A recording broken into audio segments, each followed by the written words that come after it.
Her yere imza atıyoruz. Hem de bakırın üstüne ya. Vay vay vay. Gördünüz mü? Kolay gelsin. Sağ ol. İmzamızı atmışız gene. Tam ortaya meydana. Ha? Güzelmiş kardeş. Hayırlı olsun. Harika. Sağ ol. Yapmak istiyor musun? Bir bakalım şöyle bir. Sen İzmir'lerine bak istersen. Biz buradayız.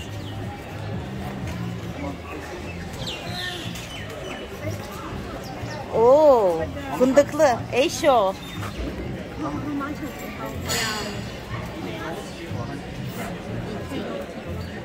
Fındıklı ve çikolatalı. Güllü. Tartı. Apricot. Kayısılı. Aa, beyaz gül. Beyaz gül ve şam fıstıklı. Şam fıstıklı. Bu ekşili herhalde bu biraz. Beyaz çikolata ve şey var. Şam fıstığı gene. Burberry de var içinde. Badem ve güllü.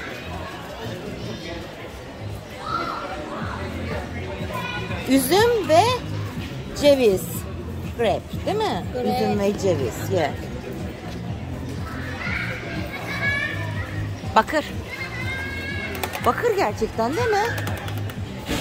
Kesin bu tezgah da Türkiye'den geldi. Değil mi? Kesinlikle. Çok hoşuma gitti benim ya. Çünkü burada böyle bir işçilik yok. Böyle bir işçilik yapan yok.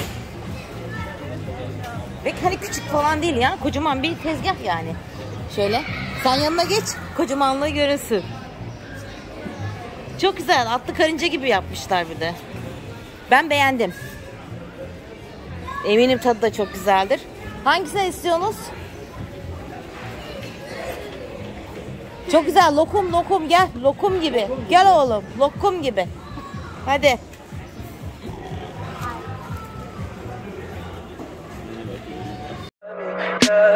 Tell me pretty lies, look me in the face. Tell me that you love me, even if it's fake.